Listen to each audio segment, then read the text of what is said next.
Muy buenos días para todos. Bienvenidos a este segundo día de Congreso Diversidad de Habilidades. Vamos a iniciar con la ponencia del doctor Nelson Iván Zamudio Arenas.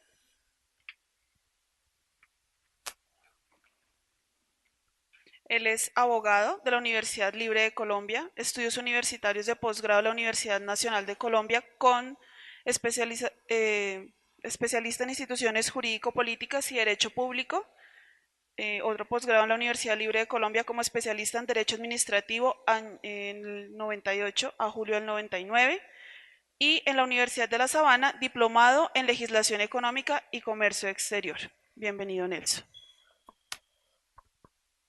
Gracias, muy buenos días. Bienvenido Padre Antonio, Claudita, el doctor Ramoncito, sigan y hacemos auditorio el día de hoy. Bienvenidos los compañeros intérpretes, mediadores. ¿Qué otra población tenemos? ¿Solamente intérpretes y mediadores?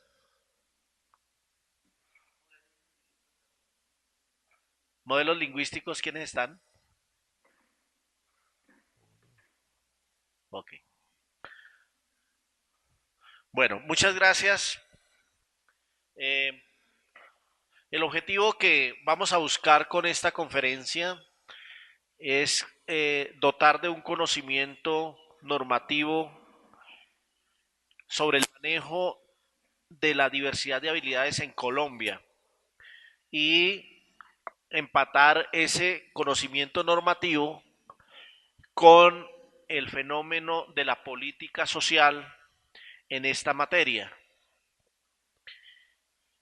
No vamos a salir de aquí abogados, por supuesto, pero estoy seguro que sí vamos a salir con un conocimiento que nos permita entender un poco más la realidad jurídica en la cual se mueven las personas en condición de discapacidad, su tratamiento, su forma de defensa de derechos y también los deberes y obligaciones que tenemos. Y en ese marco poder transmitir también a las personas con las cuales ustedes interactúan a diario parte de ese conocimiento a efectos de que seamos también unos primeros respondientes que podamos dar orientación a estas personas. Hemos bautizado esta conferencia Habilidades en la Diversidad, basado en el concepto que Fundir ha manejado dada su experiencia en este campo y que consiste esencialmente, como ustedes lo ven en la diapositiva que está exhibida, en establecer las habilidades en la diversidad, es decir, entender al ser humano como un ser diverso que tiene determinadas habilidades y que debe ser aceptado e intronizado dentro de la sociedad de esa forma, para entenderlo en toda su dimensión. Y visto con un enfoque productivo desde el cual Fundir ha manifestado podemos encontrar la inclusión social. La inclusión se puede buscar por muchos medios. La inclusión de las personas diversamente hábiles, pero para Fundir, dentro del modelo de sociedad que tenemos, se ha concluido que siendo una sociedad que se basa en la productividad, lo que se debe buscar es la inclusión de las personas diversamente hábiles desde ese punto de vista, a efectos de que sean tanto sujetos como actores de esos modelos productivos y en esa medida se incorporen a los aparatos productivos de la sociedad para efectos de que sean verdaderamente incluidos como seres humanos. Siguiente, por favor.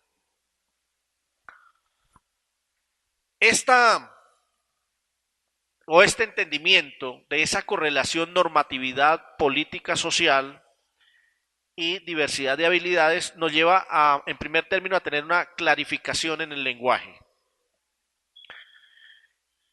Las personas con diversidad de habilidades han venido siendo llamadas de muchas formas a lo largo de la evolución jurídica misma, que más adelante incluso vamos a mencionar.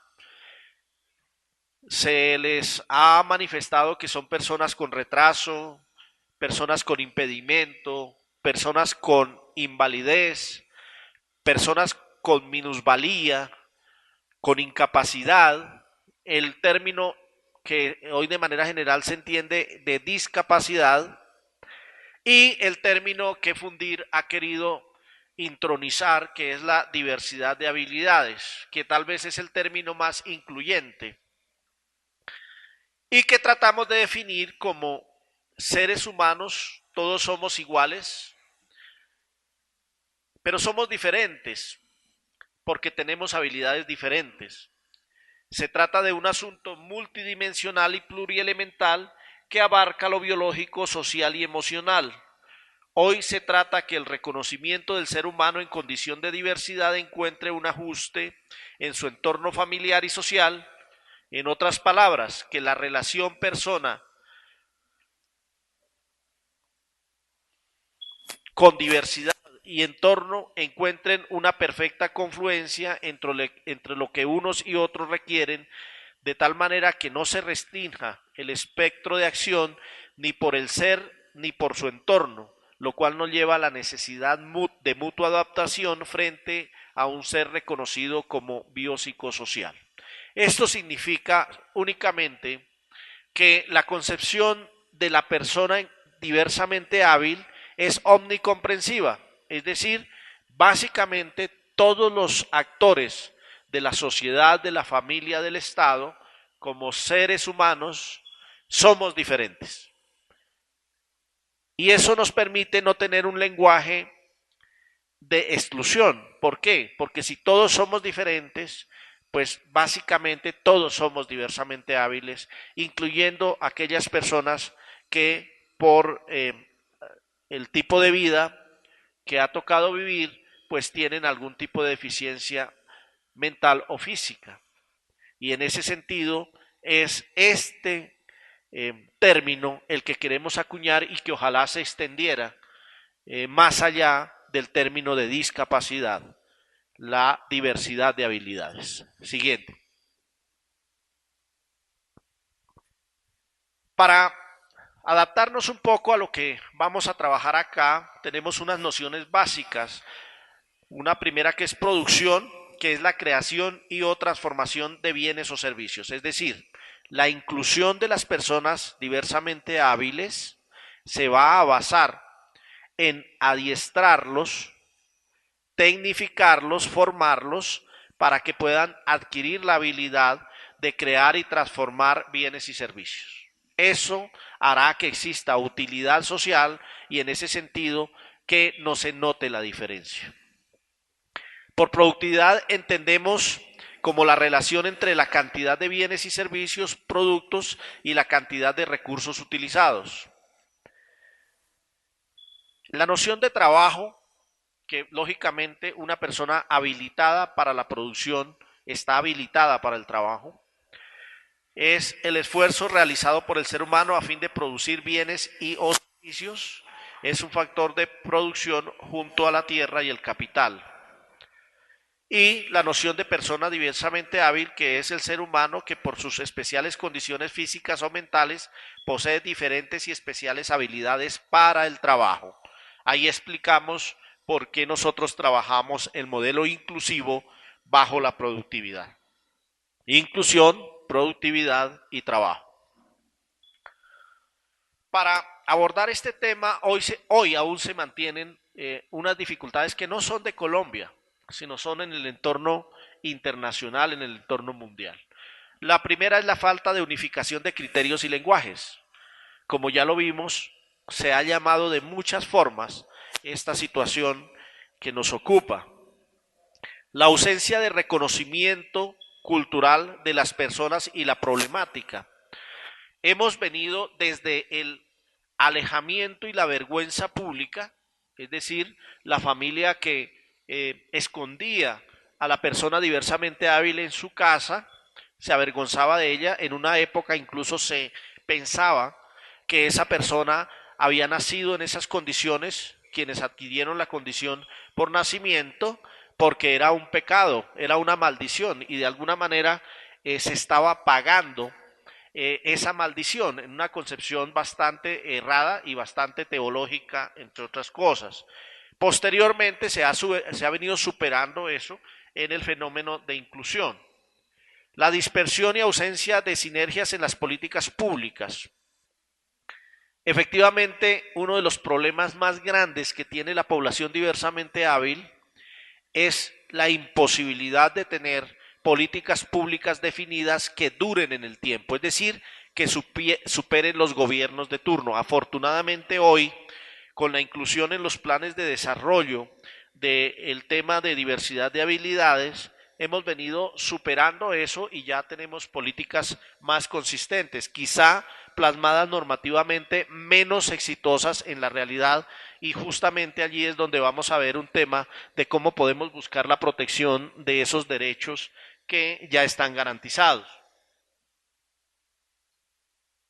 Los enfoques sectorizados y aislados, tanto en la política pública como en la normatividad, hoy sectorizamos el problema. Entonces tenemos un problema para las personas con problemas auditivos, tenemos un problema, otro sector para las personas con problemas de visión, y así sucesivamente. Lo que se pretende y lo que se quiere llegar es a tener una sola política pública que, si bien reconozca a los sectores, mire o tenga una mirada profunda sobre la problemática desde un punto de vista universal.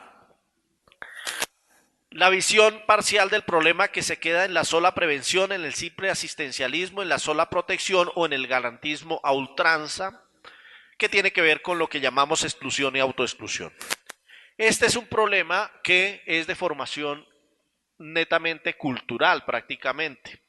Y es que, en primer lugar, nosotros como seres diversamente hábiles tenemos que aprender que nuestra condición no es un factor de exclusión, que es lo que nosotros llamamos autoexclusión. Nos sentimos disminuidos y así queremos que se nos trate.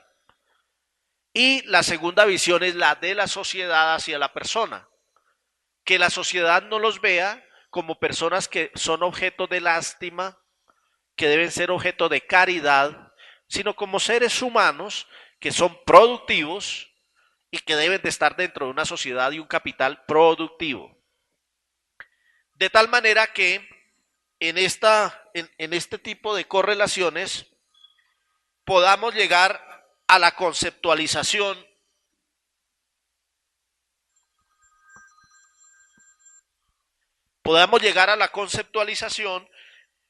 de que el ser humano digno debe verse universalmente sin que tengamos que etiquetarlo ni por raza, ni por condición, ni por sexo, como hoy se entiende ese universo, pero ya en la práctica, lo cual implica que nosotros ni nos autoexcluyamos, ni la sociedad ni el Estado excluya a estas personas. Siguiente, por favor. Hay una realidad general sobre la diversidad de habilidades. Uno de los problemas es que a nivel internacional no se ha logrado contextualizar los sistemas estadísticos, lo cual dificulta un poco la consecución de estadísticas actualizadas. Aquí tenemos estadísticas del año 2005. De acuerdo al Banco Mundial, casi el 10% de la población mundial vive en situación de diversidad de habilidades o de discapacidad. En Colombia se ha estimado que hay 2.632.255 personas con por lo menos una limitación. El estimativo de la Organización Mundial de la Salud es del 10% de la población mundial. También existen grandes índices de analfabetismo y pobreza en esta población. Tan solo el 13% en el 2005 de las personas con discapacidad y en condición de trabajar lo hacen, es decir, desarrollan una actividad, y de ellas el 84% reciben mensualmente menos de un salario mínimo. O sea, no solamente tenemos un problema de inserción laboral, sino que también tenemos un problema de justicia en la retribución del trabajo. Para el 2002, según el DANE, el 40% de las personas con discapacidad son analfabetas y solo el 13% de ellas asisten a un centro educativo. Este es un esfuerzo muy grande en el cual ustedes tienen una importancia mayor y es la posibilidad de incluir en los sistemas educativos a estas personas. Y no se trata de hacer aulas para personas diversamente hábiles, no, se trata que la persona con diversidad de habilidades participe en condiciones de igualdad en los mismos salones de clases donde las personas, discúlpenme la expresión sin ser peyorativa, comillas normales, participan. Y ahí el ejemplo y la cotidianidad y la historia y la experiencia que ustedes logren escribir será muy importante, porque el esquema que se está manejando para que en el salón de clases la persona diversamente hábil sea efectivamente incluida, pasa necesariamente por la labor de los intérpretes, los mediadores, por las personas que hoy tenemos como recurso humano en el convenio con la Secretaría de Educación. Y esa parte no puede quedarse en una simple experiencia, sino que tiene que escribirse y de alguna manera llevarse a la normatividad.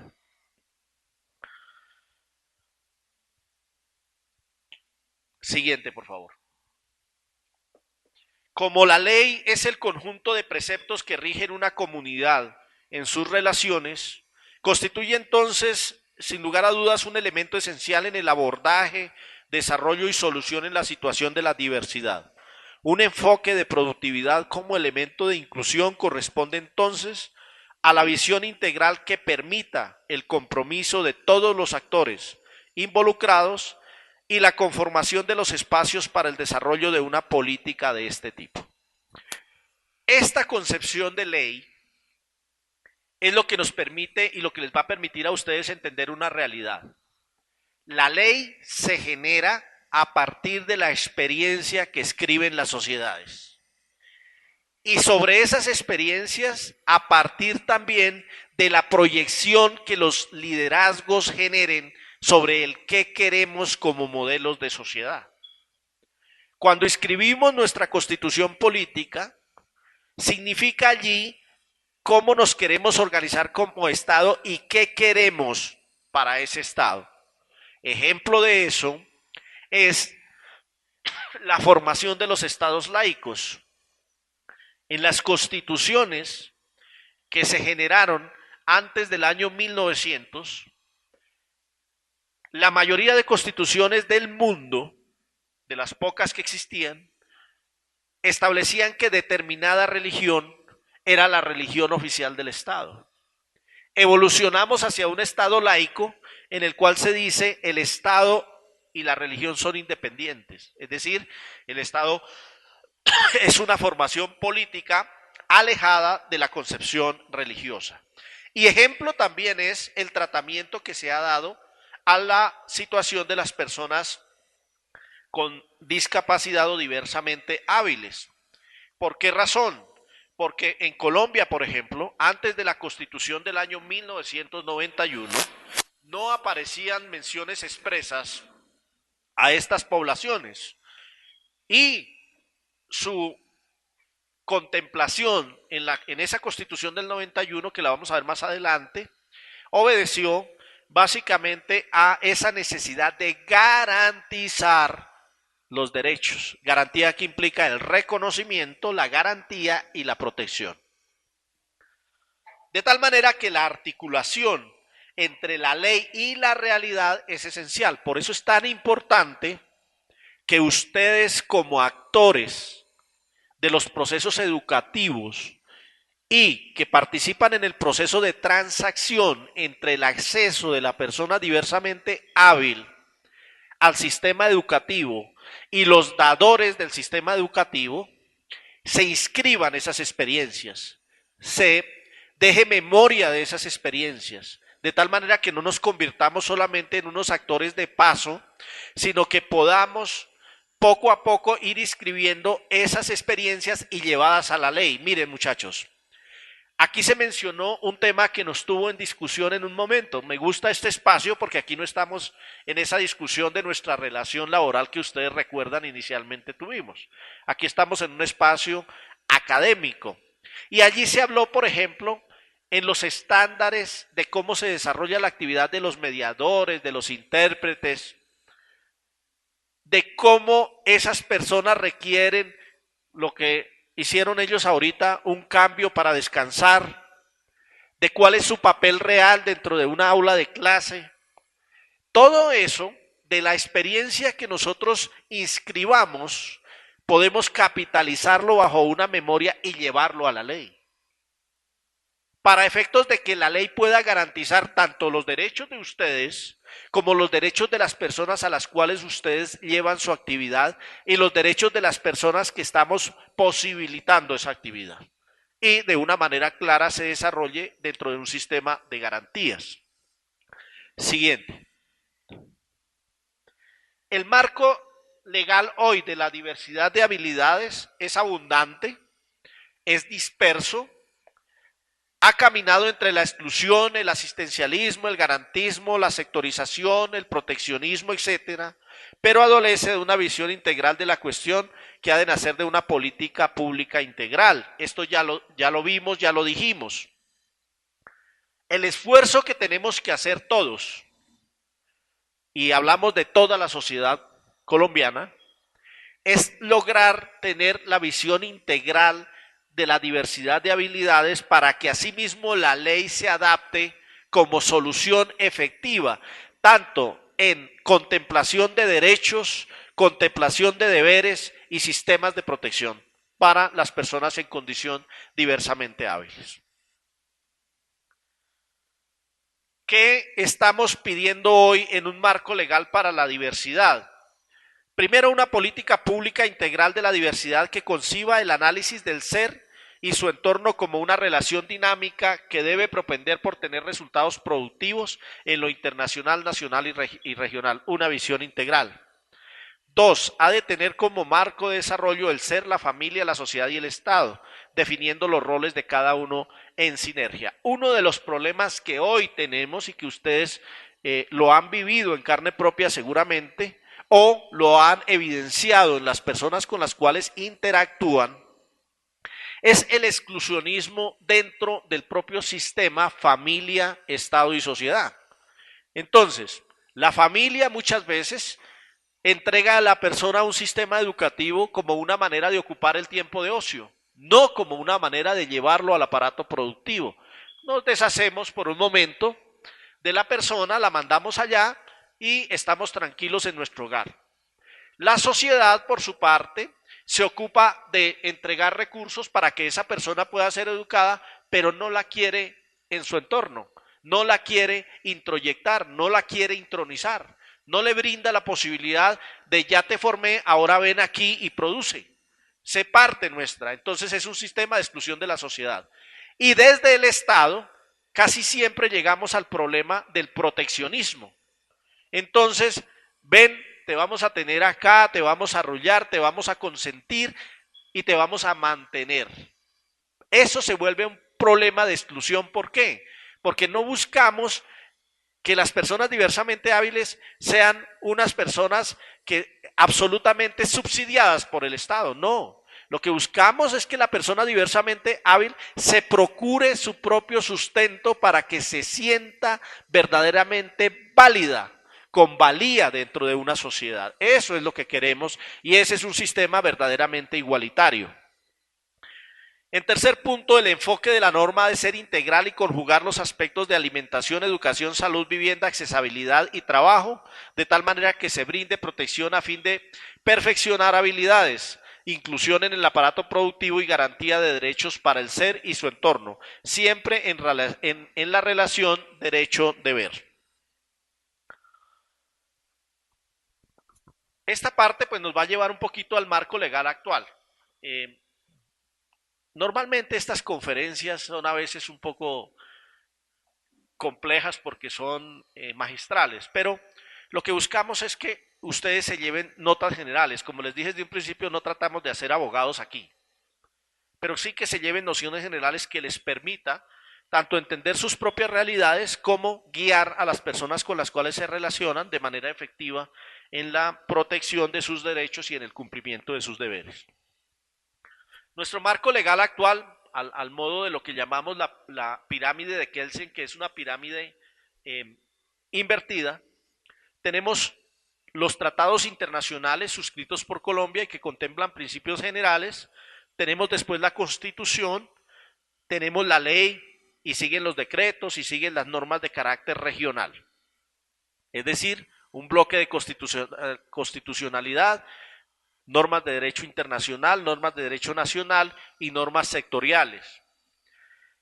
El bloque de constitucionalidad se entiende como una unidad jurídica que comprende tanto las normas internacionales como la constitución política, que se da por efecto del artículo 93 de la Constitución, que reconoce los tratados internacionales como parte del derecho interno.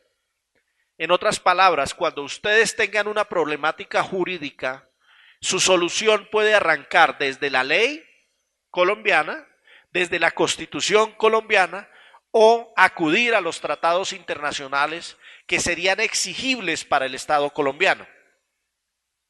Siguiente. En un resumen de normas internacionales, que son bastantes, y aquí no están todas incluso, tenemos la Declaración Universal de Derechos Humanos adoptada por la Asamblea General de las Naciones Unidas el 10 de diciembre de 1948, que reconoce la libertad de igualdad en dignidad y derechos de todos los seres humanos. Tenemos la Asamblea General de las Naciones Unidas del 11 de diciembre de 1969, reunión adaptada mediante resolución 2542, sobre los derechos del retrasado mental. Fíjese que aquí aparece una de las expresiones que mencionamos, donde la misma expresión como tal ya significaba exclusión, la expresión retrasado. Siguiente. La Declaración de los Derechos de los Impedidos de las Naciones Unidas, resolución 3447 del 9 de diciembre de 1975, que reconoce ya de manera específica algunos derechos. No se preocupen tanto porque no leamos todo, porque esto es una visión general. En la plataforma ustedes van a encontrar la exposición completa si algo quieren especificar. Tenemos el Programa de Acción Mundial para las Personas con Discapacidad aprobado por la Asamblea General de las Naciones Unidas, resolución 3552 de diciembre de 1982.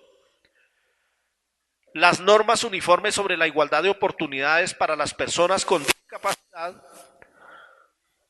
aprobadas por la Asamblea General de las Naciones Unidas en su 48º periodo de sesiones, acuerdo 4896 del 20 de diciembre de 1993.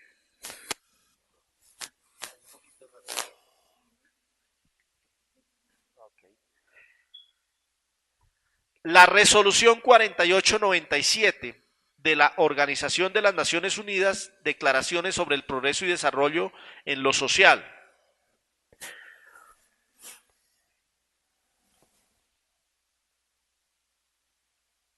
Pasemos a la siguiente. La Conferencia General de la Organización Internacional del Trabajo, que busca la inclusión laboral. La readaptación profesional y el empleo de personas inválidas, de la Organización Internacional del Trabajo. La Convención de los Derechos Humanos, de los Derechos de las Personas con Discapacidad, adoptada por la Asamblea General de las Naciones Unidas el 13 de diciembre de 2016. Esta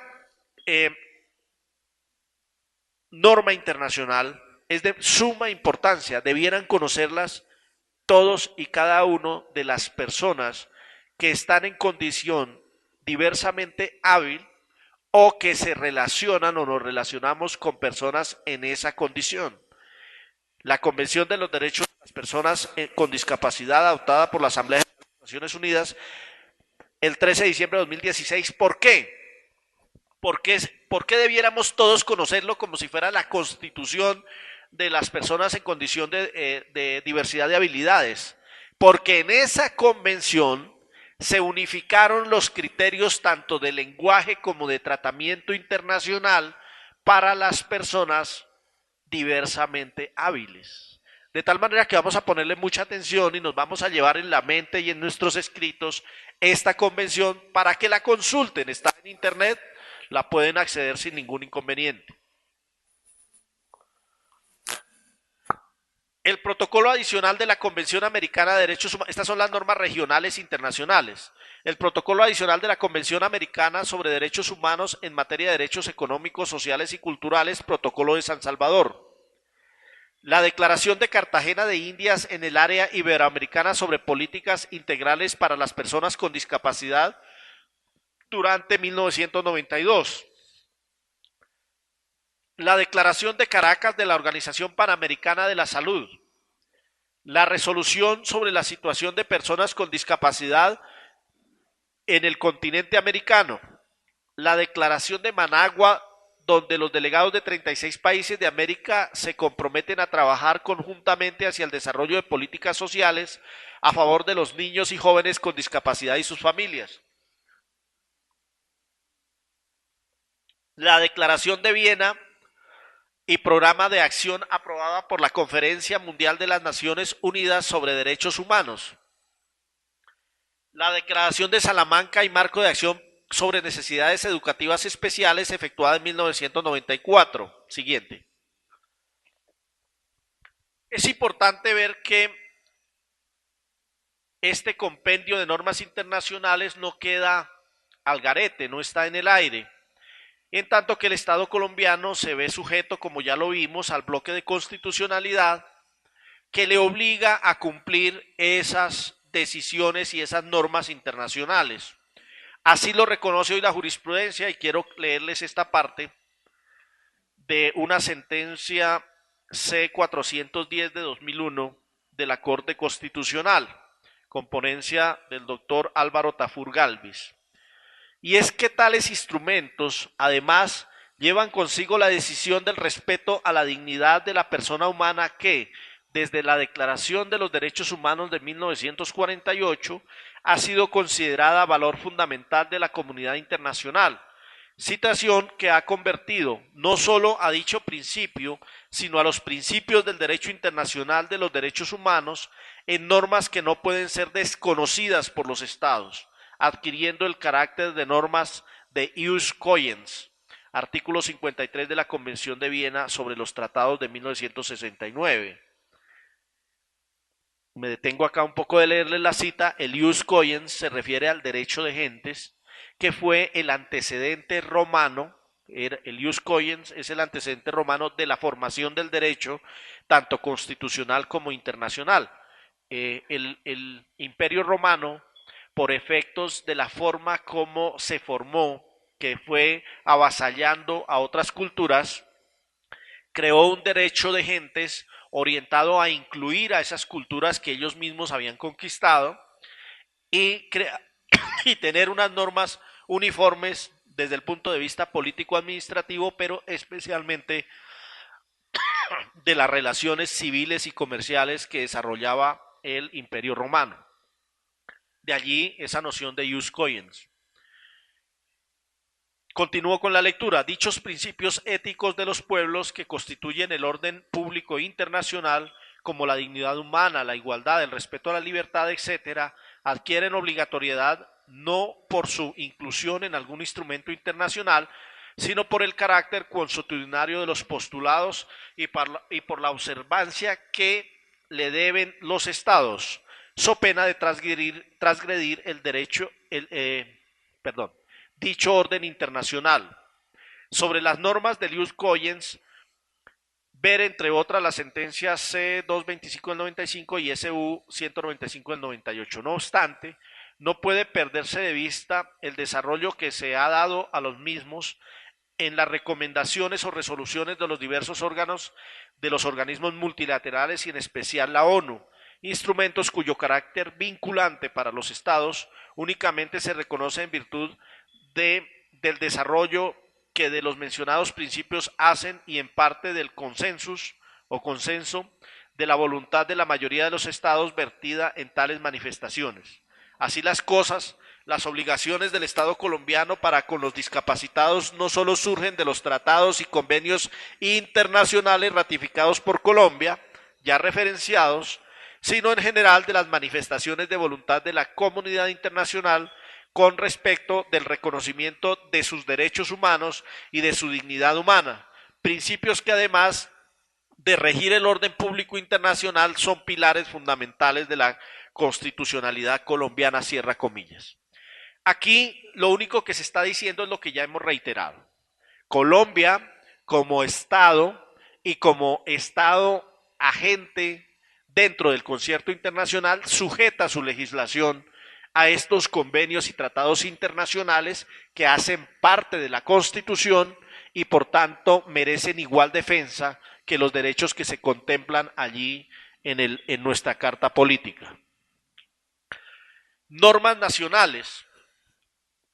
El constituyente de 1991, consciente del abandono histórico que el Estado había prodigado a las personas con diversidad de habilidades, optó por constitucionalizar garantías especiales que reforzaron los derechos que como personas tienen como seres humanos. Hay varias normas dentro de la Constitución que se refieren de manera especial a las personas en condición de diversidad de habilidades. Y por supuesto, por tener la condición de seres humanos, también aplican los principios de dignidad humana que están plasmados allí en los artículos primero y segundo de la Carta Política. El artículo 13 de la Constitución adquiere especial relevancia porque garantiza la igualdad de todas las personas sin que exista ningún tipo de diferenciación, es decir, la persona es persona por más habilidades diversas que tenga. El artículo 20, que es la libertad de expresión que también se garantiza para estas poblaciones.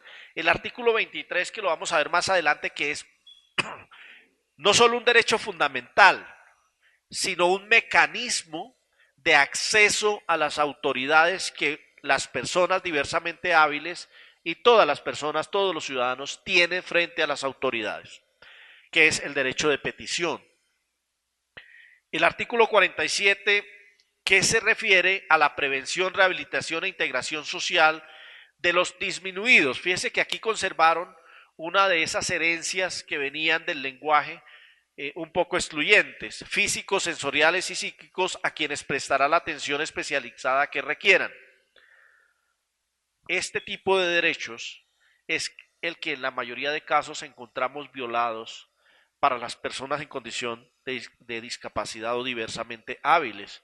Y es donde debemos prestar mucha atención a cómo operar los mecanismos para la defensa efectiva de esos derechos.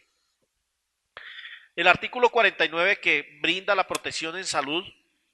El artículo 54, sobre la protección para el trabajo de estas personas. El artículo 67, el derecho al acceso a la educación. Siguiente. El artículo 68, la erradicación del analfabetismo. El artículo 70, sobre la promoción y fomento del acceso a la cultura. Ese catálogo de derechos se suma, por supuesto, como ya se anticipó, a los que toda persona tiene como ser humano y que debe ser garantizado por el Estado, no es una dádiva. Es que el Estado tiene el deber de proteger no solo los derechos de las personas en condición de discapacidad o diversamente hábiles, sino los derechos de todos y cada uno de los connacionales.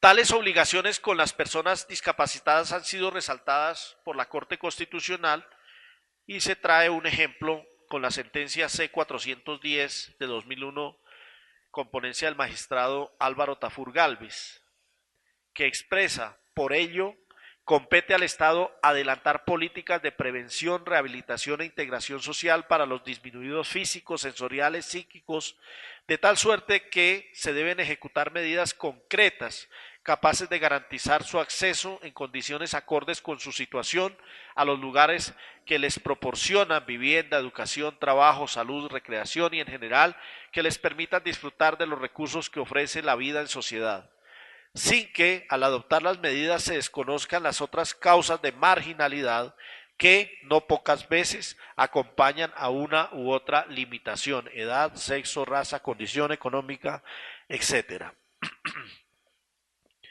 Como lo denota esta jurisprudencia, el esfuerzo que se tiene que hacer es, desde las normas y desde la práctica, buscar que a las personas en condición de discapacidad o diversamente hábiles se les brinde una garantía de derechos que efectivice sus derechos. Desde el punto de vista legal, también ya lo manifestamos, en Colombia hay muchísima normatividad, no está aquí toda tampoco, quizá algunos de ustedes incluso conozcan normas que no se mencionan, pero es uno de los problemas que tenemos y es la gran dispersidad que hace que no sea fácil abordar estos temas desde el punto de vista legal, incluso con algunas contradicciones en la propia ley. Tenemos la ley 100 del 93, que es el Sistema Integral de Seguridad Social, que busca garantizar también los derechos de las personas en condición de discapacidad. La ley 115 del 94, que es la Ley General de Educación, en la cual se prevé que la educación para los discapacitados es parte del servicio público educativo, cosa que pues sabemos nosotros por su propia experiencia no es o no está al menos en la universalidad que se requiere, es uno de los esfuerzos que hay que hacer. La ley 324 del 96, por la cual se crean algunas normas a favor de las personas o de la población sorda, ese es uno de los temas de sectorización. La ley 361 del 97, por la cual se crean mecanismos de integración social de las personas con limitación y se dictan otras disposiciones. La ley 397 del 97, por la cual se desarrollan los artículos 70, 71 y 72 y demás artículos concordantes de la Constitución Política y se dictan normas sobre patrimonio cultural, fomentos y estímulos a la cultura. Se crea el Ministerio de Cultura y se trasladan algunas dependencias, acceso a la cultura de las personas en condición de discapacidad. La ley 715 del 21 de diciembre de 2001, por la cual se dictan normas orgánicas en materia de los recursos del Sistema General de Participaciones y de competencias de la Nación y los entes territoriales de conformidad con el artículo 151, 288, 356 y 357, Acto Legislativo 1 del 2001, de servicios de educación y salud, entre otros. En los artículos 5. Ok. Sí, sí, ahí lo están viendo. Por eso es que un poco acelero. Porque en los artículos 5, 42 y 73 establece funciones para el Instituto Nacional de Ciegos, INCI. Y este tema de la institucionalidad, señores, ¿cuál es el papel del INSOR? ¿Cuál es el papel del INCI? Es muy importante que lo estudiemos y lo intronicemos. ¿Por qué razón? Porque muchas veces esos institutos están allí, pero no sabemos ni qué papel cumplen, ni cuál es su finalidad, ni qué derechos tengo yo frente a esos institutos. Y son de creación legal. Entonces, mediante este sistema legal, fácilmente podemos nosotros ir allí a internet e informarnos y saber realmente cuál es el papel de esos institutos, a efectos de que podamos reclamar de ellos los derechos que hicieron justamente que se crearan los mismos. La ley 982 de 2005, por la cual se establecen normas tendientes a la equiparación de oportunidades para las personas sordas y sordociegas y se dictan otras disposiciones. La ley 1145 del 2007, por la cual se organiza el Sistema Nacional de Discapacidad y se dictan otras disposiciones. Ojo, esta ley también deben ustedes conocerla, leerla e intronizarla. ¿Por qué? Porque allí está el Sistema General de Discapacidad, donde está la organización nacional, regional y sectorial de la política pública de discapacidad. Es muy importante que ustedes, como ejercicio personal para ustedes mismos y para las poblaciones con las cuales se relacionan, lean esta norma. La ley 1306 de 2009, que también es de suma importancia porque ratifica perdón, la Ley 1306 de 2009, por la cual se dictan normas para la protección de personas con discapacidad mental y se establece el régimen de la representación legal de incapaces emancipados. La Ley 1346 de 2000, siguiente, la Ley 1346 de 2009, esta norma, perdón la confusión, es de suma importancia porque es la que ratifica por parte de Colombia la Convención de los Derechos de las Personas con Discapacidad que ya mencionamos. Es decir, es una norma que incorpora de manera directa a la normatividad colombiana esa convención. Y esa convención es la que contiene el esfuerzo internacional por unificar las normas de tratamiento frente a las personas diversamente hábiles. De ahí su importancia. Y por último, la ley estatutaria 1618 de 2003, que es así, también es imprescindible ustedes la lean, la intronicen, la compartan, porque esta ley es el primer esfuerzo que en Colombia se hace por llevar a nivel de ley estatutaria y unificada el tratamiento de las personas en condición de discapacidad o diversamente hábiles. En Colombia el sistema de leyes está distribuido básicamente de tres formas. Las leyes ordinarias, que son leyes que de manera general competen al órgano o régimen legislativo o la rama legislativa del poder público en sus competencias de reservas legales. Son leyes que se someten a 4 debates de manera normal, salvo el fast track, que lo que hizo fue unificar los debates. Las leyes estatutarias y orgánicas que se someten a 8 debates, que son leyes especiales y que están por encima de las leyes ordinarias. Es decir, esta ley estatutaria 1618 de 2013, aparte de constituir el esfuerzo del legislativo por unificar un régimen para las personas diversamente hábiles, también es una ley superior a las demás, es decir, solo se encuentra subordinada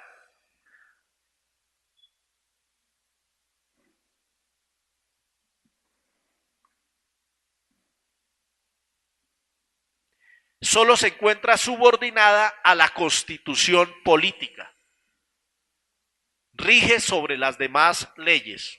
Y en esta ley se trajo una definición de las personas con y o en situación de discapacidad, como aquellas personas que tengan deficiencias físicas, mentales, intelectuales o sensoriales a mediano y largo plazo que al interactuar con diversas barreras, incluyendo las actitudinales,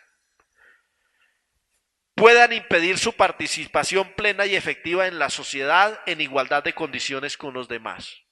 Nos parece que es una definición aproximada a lo que debe entenderse realmente como persona diversamente hábil. Este marco general que hemos visto de manera a veces un poco aburridora, pero que toca verla, les repito, es muy importante que ustedes accedan, lean, intronicen y puedan difundir esas leyes, en especial 1346 de 2009, que fue la ratificación por Colombia de la Convención sobre los Derechos de las Personas con Discapacidad, y la ley estatutaria 1618 de 2013, es el avance o muestran el avance de lo que el Estado colombiano ha querido desarrollar para las personas diversamente hábiles.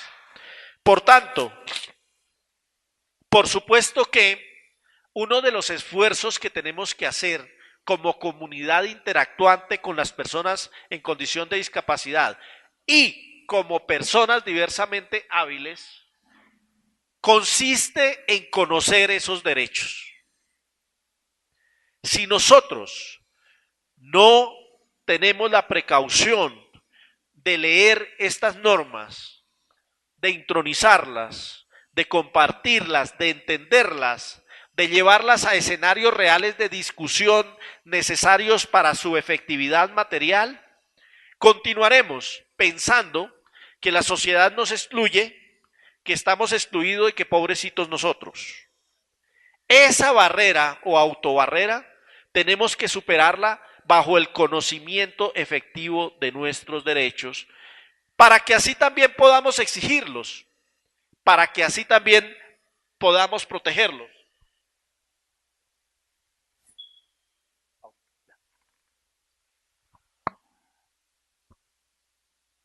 Y ese conocimiento de derechos conlleva a una praxis.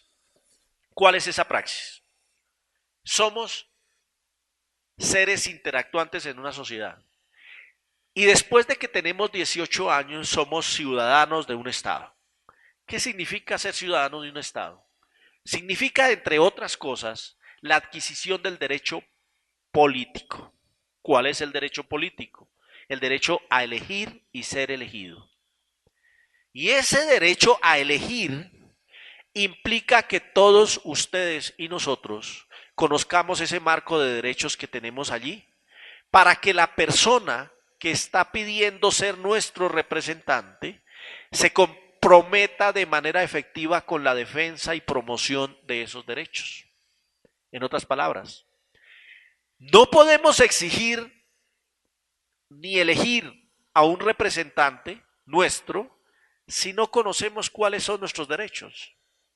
Porque entonces, ¿qué le podríamos exigir a esa persona que nos va a representar a nosotros?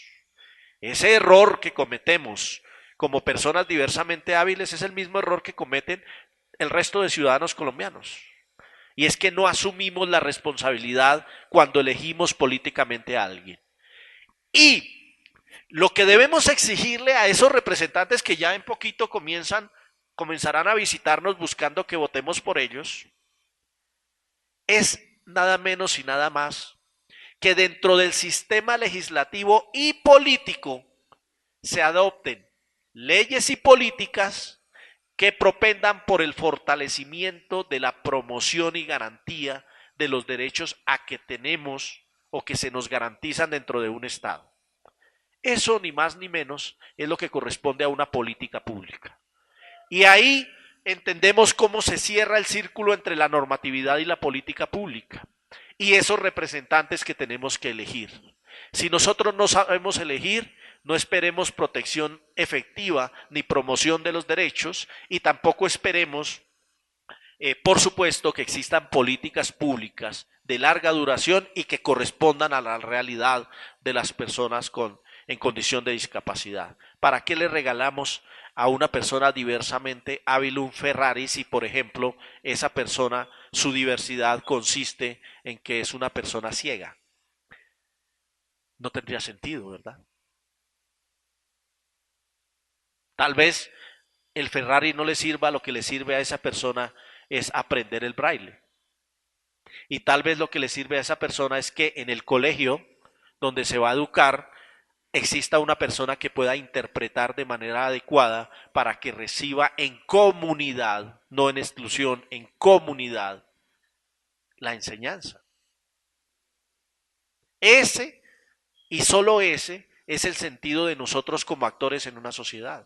Que sepamos tanto cuáles son nuestros derechos, cuáles son nuestras obligaciones y cómo exigirlos y cómo promocionarlos. Si no lo sabemos, no aspiremos a tener condiciones reales de igualdad. La política pública de discapacidad.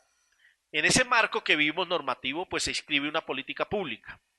El cumplimiento del marco normativo internacional y nacional ha determinado la adopción, implementación y aplicación de la Política Pública Nacional de Discapacidad e Inclusión Social, PPDIS, por sus siglas. El objeto de la Política Pública Nacional de Discapacidad e Inclusión Social, PPDIS, es, mucho cuidado, asegurar el goce pleno de los derechos y el cumplimiento de los deberes de las personas con discapacidad, sus familias y cuidadores para el periodo 2013-2022. Esa es la política pública actual, que debe ir mucho más allá. Pero fíjese que aquí hay un gran avance, y es el ataque o la inclusión del círculo que rodea a las personas diversamente hábiles, que corresponden a las familias y a los cuidadores. Hay que ampliar ese espectro, hoy lo sabemos. No son solo los cuidadores, ojo, son los mediadores, son los intérpretes, son las personas que participan en el circuito de inclusión efectiva tanto al trabajo como a la sociedad. ¿Por qué no incluir a los empleadores?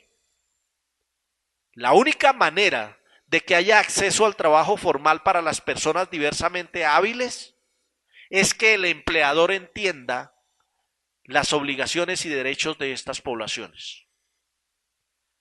Si no logramos ese objetivo, seguimos en una política de exclusión.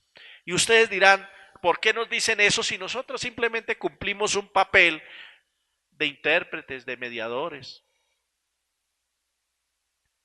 Es que cada uno de nosotros es un actor dentro de este círculo de la sociedad y del Estado. Y de manera irresponsable nos hemos autoexcluido y dejamos la responsabilidad. Dejemos que el Estado lo haga, dejemos que el profesor lo haga y no entendemos nuestro papel. Cuando nosotros nos dedicamos solamente a cobrar un salario por lo que hacemos y no entendemos nuestra responsabilidad social frente a las poblaciones objetivo, es mejor que no continuemos con nuestras actividades. Y ya vamos a ver el por qué y desde el punto de vista legal por qué tenemos ese comprometimiento. Más allá que el simple papel de actuar dentro de un proceso de intermediación educativo, tenemos unos compromisos con las poblaciones diversamente hábiles, con nosotros mismos, que corresponden a un deber de solidaridad. Los derechos que deben ser garantizados parten de la comprensión de que cada territorio tiene una característica física, económica, cultural y política que le son propias y que configuran su particularidad, razón por la cual las acciones de política pública deben adaptarse a dichas particularidades, siempre teniendo presente que el vínculo nación-territorio es el que permite que toda la sociedad colombiana, desde su diversidad, esto es un gran avance en la política pública, transite por las mismas vías para el logro de la inclusión plena de las personas con discapacidad. Reflejo de esa política pública es la inclusión en el Plan de Desarrollo 2014-2018, adoptado mediante Ley 1753 de 2015, que es el Plan de Desarrollo actual, y los documentos COMPES Social 166 de 2013. Llegar a un documento COMPES no es fácil. El documento COMPES es el que mantiene la política, por un lado, y por otro lado permite los recursos para que se desarrolle una política pública. Hoy ya se logró ese documento COMPES. Hoy se logró tener el sistema de discapacidad. No olvidemos la ley 1145 de 2007, que creó los mecanismos de participación de las personas diversamente hábiles, donde debieran estar inscritas todas las personas que participan de esa diversidad de habilidades. Pero que muchas veces por nuestra propia irresponsabilidad en conocer nuestros derechos, le dejamos a otros esa responsabilidad que realmente es nuestra, haciendo esa autoexclusión. Bien, este es el tema macro que queríamos ver. Ahora vamos a ver algunas particularidades sobre todo este sistema macro. Hemos denominado esta parte la correlatividad y efectividad de derechos. ¿En qué consiste la correlatividad de derechos? Todo derecho, sin excepción, genera una responsabilidad. No se trata que exijamos a la familia, a la sociedad y al Estado que nos garanticen los derechos que primero tenemos que conocer, ya lo vimos. No somos nadie en el concierto de la sociedad si no conocemos nuestros derechos. Conocidos los derechos, tenemos que entender que cada derecho genera una responsabilidad. Eso es correlatividad, es decir, cada derecho genera un deber. Y la responsabilidad como actores de una sociedad nace de esa comprensión, que no solo es exigir el derecho, sino respetar el derecho de los demás, respetar la ley. En otras palabras, ningún derecho es absoluto por la simple razón de que está limitado o por la ley o por el derecho ajeno. Como decía Benito Juárez, que es muy socorrido en el Boletín del Consumidor si ustedes lo han visto, la verdadera paz es el derecho, el respeto al derecho ajeno. Cuando nosotros no podemos ver al otro ser con respeto y responsabilidad como ser humano, tampoco aspiremos a exigir nuestros derechos. La correlatividad de los derechos en una sociedad es lo que garantiza la paz y la armonía social.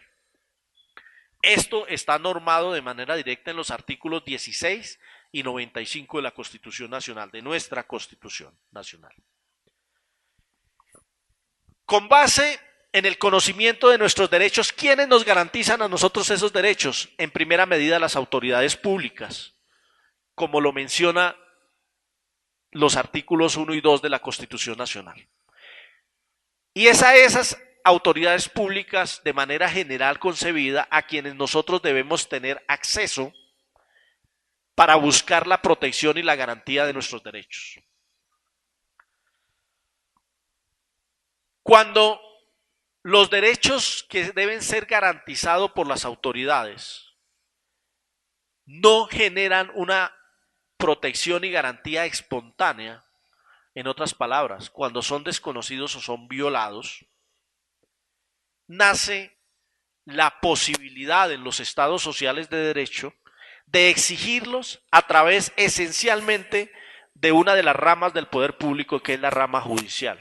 El papel de los jueces es garantizar la efectividad de la ley, es decir, garantizar la efectividad de los derechos. Para acceder a esas autoridades públicas que mencionamos, se tiene un derecho, que es el derecho de petición. Allí por el artículo 23, que ya lo vimos, de la Constitución Nacional, nosotros podemos decirle a la autoridad: mire, yo estoy en esta situación, tengo esta problemática, usted tiene el deber de protegerme ese derecho, le ruego el favor de que lo haga. De que por favor proceda a protegerme esos derechos. Eso lo hago mediante una simple protección, una simple petición. Pero si eso no pasa, si el derecho continúa desconocido, yo tengo algo que se llama la acción. Mediante la acción puedo mover el aparato judicial del Estado, acceder a los jueces, lo que se llama el acceso material a la administración de justicia, para que sea un juez quien me garantice mi derecho con carácter obligatorio. Y para eso se han establecido las acciones, que son constitucionales, es decir, aquellas de raigambre o de contemplación constitucional, o legales, es decir, aquellas que la ley ha determinado. Nos interesan para este caso las acciones constitucionales. La primera acción que ustedes tienen y las personas en condición de diversidad de habilidades tienen para defender sus derechos es la acción de tutela, contenida en el artículo 86 de la Constitución Nacional y desarrollada por el decreto 2591 del 91. La acción de tutela que busca la protección de derechos fundamentales en contra de la violación de los mismos. Violación que se entiende desde dos puntos de vista: la violación directa, es decir, cuando se agrede el derecho, cuando por ejemplo no se le permite votar a una persona diversamente hábil, o cuando está amenazado, como cuando por ejemplo no se le garantiza el derecho a la educación a una persona en condición de diversidad de habilidades. La otra acción constitucional es la acción de cumplimiento, que busca que una ley o un acto administrativo sea cumplido mediante un mandato judicial. Está allí plasmada en el artículo 87 de la Constitución Nacional y fue desarrollada por la Ley 393 de 1997. A esa acción puede concurrir la persona diversamente hábil para que, por ejemplo, si una ley le garantiza la formación a través del INSOR, el INSOR tenga que brindarle esa capacitación. Tenemos las acciones populares o de grupo, contenidas en el artículo 88 de la Constitución Nacional y desarrolladas por la Ley 472 de 1998. Tienen una diferencia: la acción popular busca la defensa de derechos colectivos como, por ejemplo, la moralidad pública o el medio ambiente. A ella acude cualquier ciudadano para defender, por ejemplo, la contaminación de un río. Y las acciones de grupo son aquellas cuando un grupo determinado ha sufrido un daño, sin perjuicio de que cada cual pueda demandar o accionar de manera independiente. Por ejemplo, si hay un grupo de población diversamente hábil que fue agraviada o se le causó un daño por una acción o una omisión de una entidad pública, la acción apropiada para que se defiendan como grupo es la acción de grupo. Y tenemos las acciones legales que ya son acciones de tipo individual, administrativas, civiles, laborales, que las ha desarrollado la ley, pero que no nos vamos a detener en ellas. Por lo tanto, en la defensa, consagración y promoción de los derechos de las poblaciones diversamente hábiles, tenemos que nosotros, ante cada caso particular, surtir un análisis que conlleva la determinación de los hechos, la identificación de esa problemática, el análisis de la problemática, una decisión sobre ese análisis, el planteamiento de una acción para buscar la protección, la acción misma, la generación de un proceso que es el que materializa la acción, una decisión de un juez y un cumplimiento de esa decisión. Y eso va a ser nuestra tarea práctica. Ramoncito, ¿dónde está? ¿Cuántas personas estamos en el auditorio? Por favor, nos contamos rapidito. Bien, vamos a hacer una dinámica que generalmente denominamos estudio de caso, que consiste en lo siguiente. Vamos a armar unos grupos, vamos a armar 7 grupos, vamos a armar 10 grupos de 7 personas.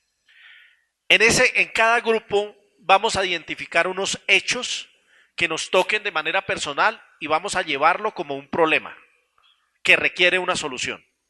Lo identificamos.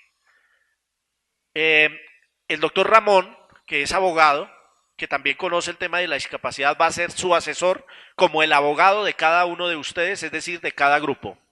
Vamos a identificar un problema, vamos a identificar qué acción de protección es la que vamos a desarrollar, vamos a formular muy pequeño una pretensión, un hecho y unas pruebas, y vamos a buscarle una solución jurídica nuevamente grupal. Es decir, cada grupo lo que tiene que identificar es cuál es el hecho, cuáles son sus pretensiones, cuáles son sus pruebas y cuál es el problema jurídico que se le debe dar solución y mediante qué acción vamos a procurar esa protección. De tal manera que cuando tengamos identificado eso por grupo lo vamos a resolver a la manera de un juez, de manera nuevamente con todos los participantes y así finalizaremos nuestra práctica sobre la charla que hoy se dio. Entonces, por favor, como tenemos que hacer interpretación, ubiquemos los grupos de tal manera que no tengamos la barrera para efectos de que cada grupo pueda interactuar y plasmamos eso en un escrito muy pequeño. Es una labor que no puede llevarnos más de 20 minutos. Por favor, organicemos entonces los grupos de esa manera. Gracias. Bien, buenos días para todos. Les pido por favor su atención. Buenas.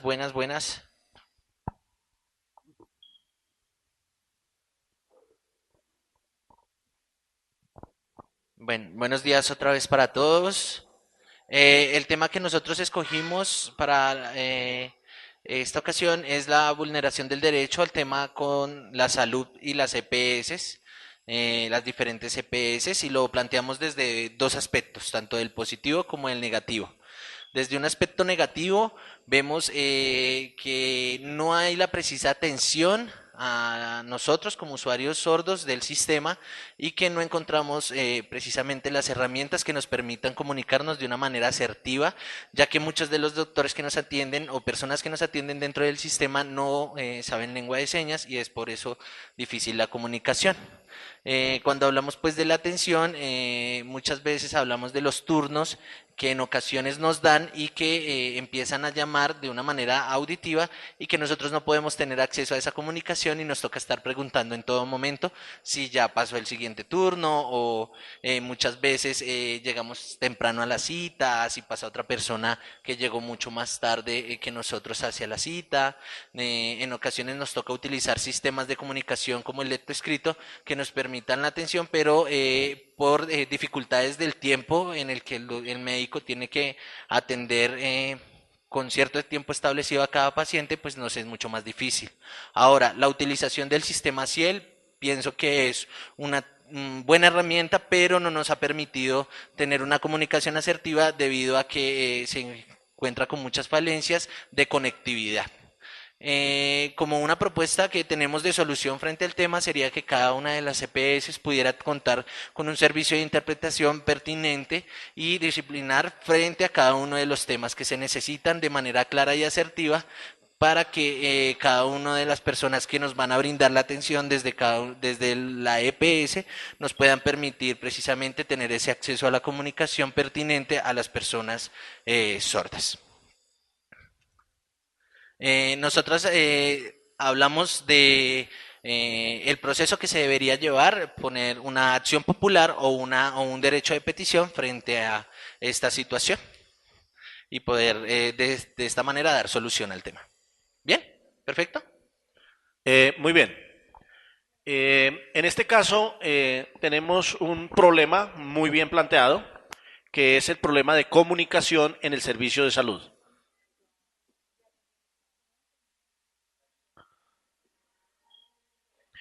Les decía, en este caso tenemos un problema jurídico muy bien planteado, que es la problemática en la comunicación en la prestación del servicio de salud. Fijémonos que no estamos hablando de la afiliación, estamos hablando de la atención y el problema de comunicación. La pregunta es, ellos han formulado un derecho de petición, ciertamente es un mecanismo efectivo. ¿A quién se elevaría ese derecho de petición? Le pregunto al grupo.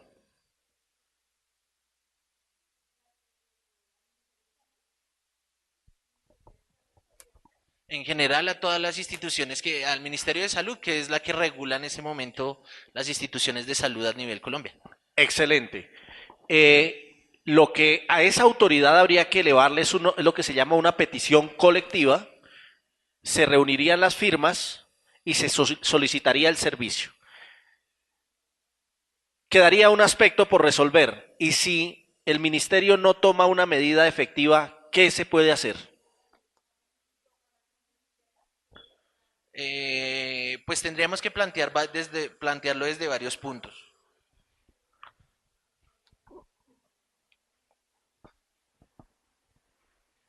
Si no se puede hacer nada, por último se tendría que tomar una acción de tutela en la cual se solicite el servicio de manera directa para usuarios, personas sordas que sean usuarios del servicio y presten una atención pertinente frente al servicio de salud. Del artículo del 2 al 22 habla de los principios que se tienen que prestar frente a este servicio de Muy salud. bien. Entonces veamos el problema jurídico. Ya definimos que era una acción de petición inicialmente, la petición. Si el Ministerio de Salud no responde de manera sustancial o no responde, en protección al derecho de petición, que debe ser atendido de manera pronta, 15 días, y pronta y sustantiva, es decir, que resuelva la materia, cabría la acción de tutela. Pero esos usuarios tienen otra acción, que es la acción de grupo. Ese es el ejemplo de un daño que afecta a un grupo.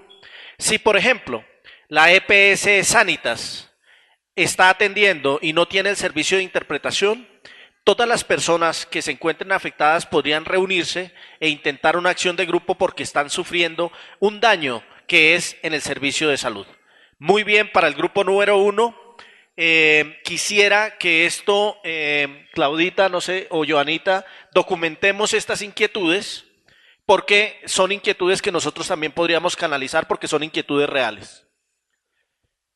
Muchas gracias. Vamos con el grupo número 2. Muy bien, se entendió realmente el tema.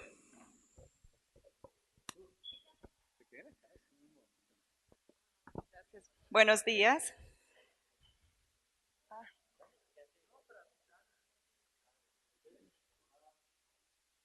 Bueno, buenos días. El caso también es real, ocurre en la localidad de Tunjuelito.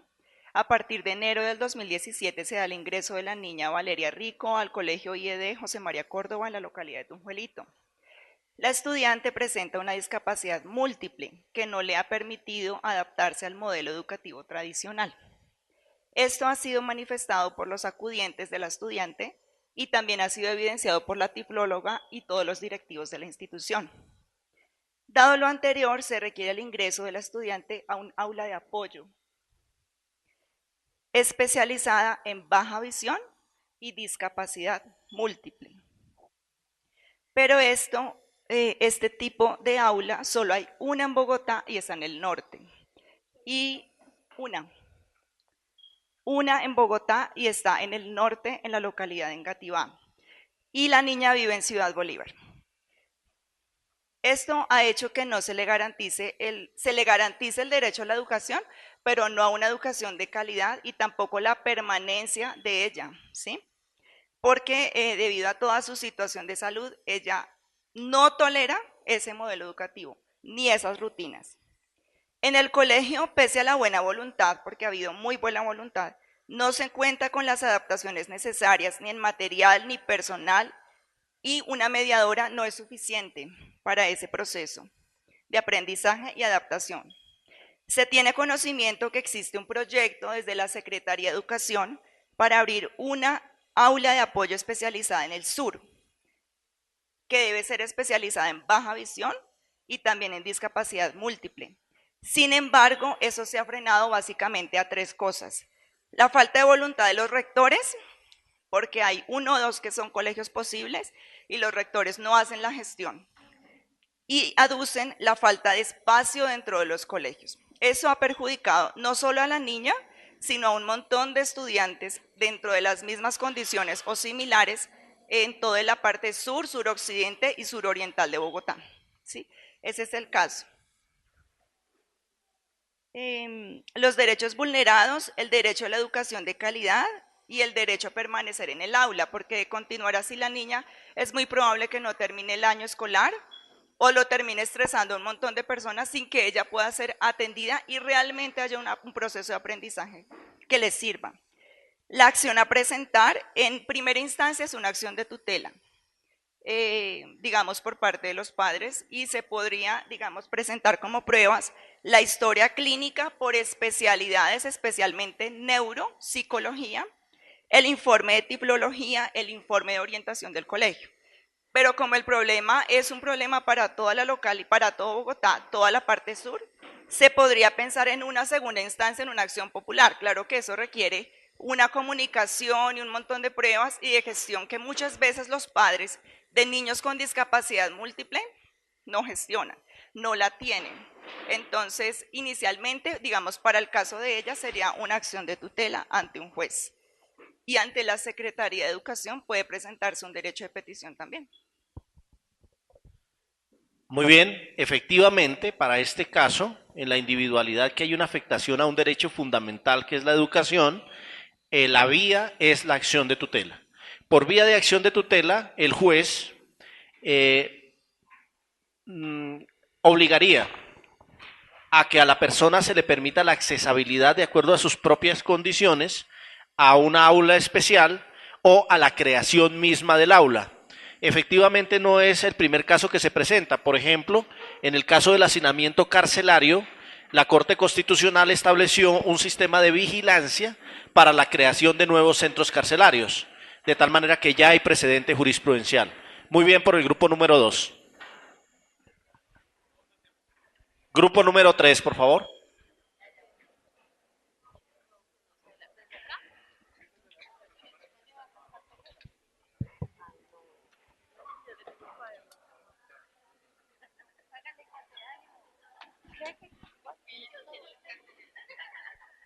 Por favor, acomodémonos y mantengamos silencio para efectos de que la dinámica no se pierda.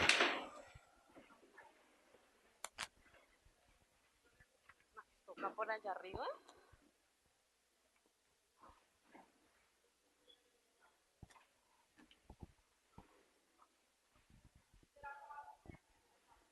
Buenos días. En nuestro caso es de un estudiante con discapacidad visual al cual se le niega el acceso a la educación en una institución privada. Dentro de los hechos nosotros tenemos que la madre con su hijo asisten a la institución para solicitar el cupo. La institución indica que no cuenta con el currículo, con un currículo flexible, no cuenta con personal, no cuenta con toda la infraestructura y demás. La madre interpone un derecho de petición frente al colegio, al cual pues no hay una solución. Luego se interpone una acción de tutela y los derechos que se le vulneran es el derecho a la educación, a la accesibilidad, aceptación y adaptación del estudiante. Corto. Bien, como ustedes ven, se conjugan siempre en estos casos dos cosas, el derecho de petición y la acción de tutela casi siempre. Para el caso de instituciones privadas, los dos mecanismos de protección, tanto el derecho de petición como la acción de tutela, son válidos.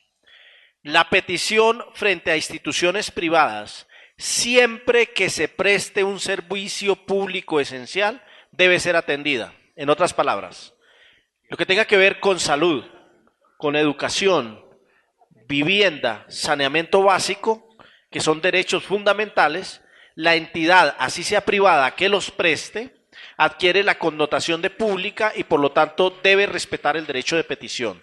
Eso por un lado. La acción de tutela también procede contra entidades particulares. En este caso, para solucionar el problema, cómo las instituciones educativas deben brindar acceso a la educación, sería viable la acción de tutela para que abra el cupo la institución y adopte las medidas necesarias para que esta personita pueda educarse allí. Bien, grupo número 4, por favor.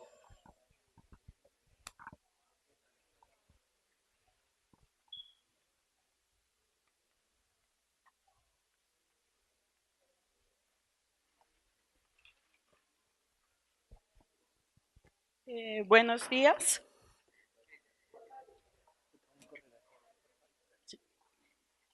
Bueno, nosotras pues hablamos un caso pues de real que conocíamos sobre una persona con discapacidad visual que se había acercado a una oferta, a una convocatoria que una empresa estaba haciendo para personas con discapacidad, pero que al verla con el bastón pues de una vez fue rechazada y ni siquiera tuvo la opción de que le vieran la hoja de vida o que revisaran su perfil.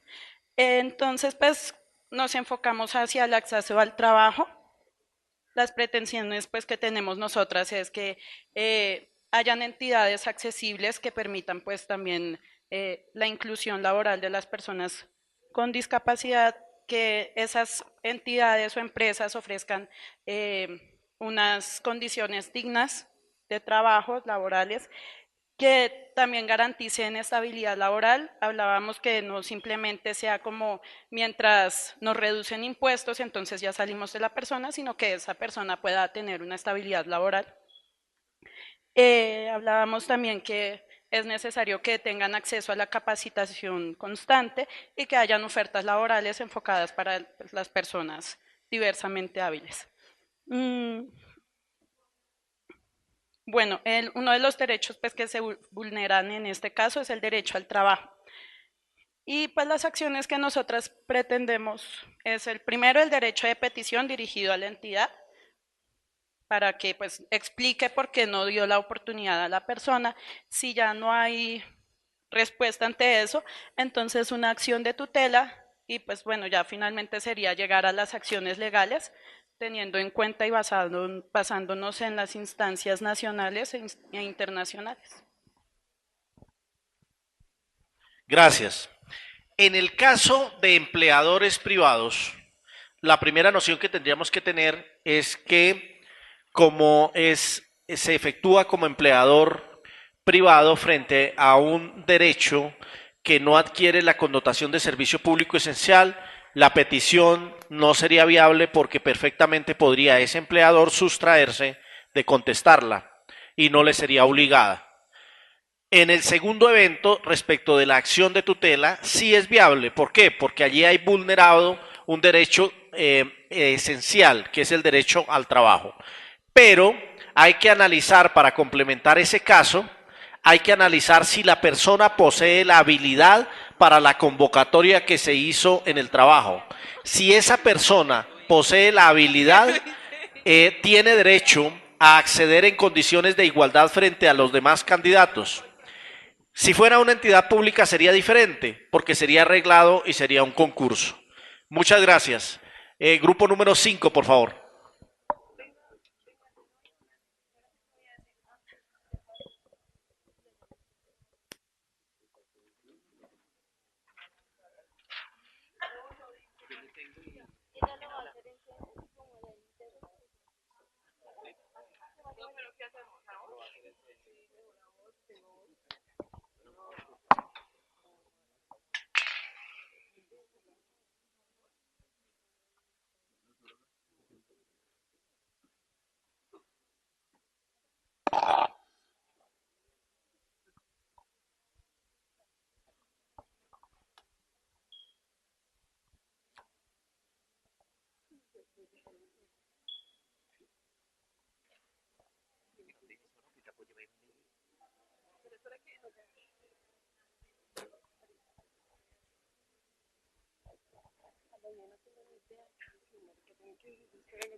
Adelante.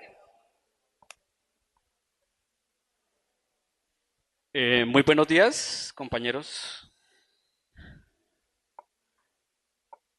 Bueno, nosotros quisimos manejar una situación que se ha reflejado en este país en cuanto a la educación, de lo que se ve, digamos, en este caso cuando habla un contraste en otros países como en Cuba, cuando hay una educación gratuita. En este caso, aquí en Colombia no se maneja, no se establece como un derecho o como una ley, ya que en este caso, como en las universidades públicas, colegios, dentro de la situación económica que acá hay, en cuanto a los... Espere. Perdón, qué pena.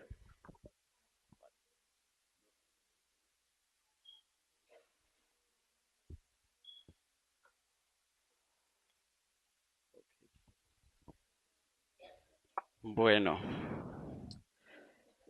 Bueno, dentro de las conclusiones que estuvimos manejando aquí dentro del grupo, sobre los países que se manejan en cuanto a una situación económica, más aquí en este país, en Colombia, es muy complicado, ya que hay muchos territorios y mucha, en cuanto a la sociedad aquí en Colombia, em, se maneja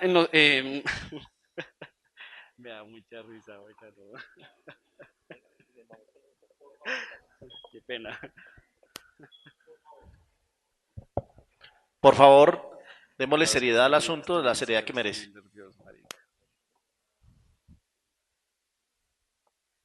Bueno, qué pena.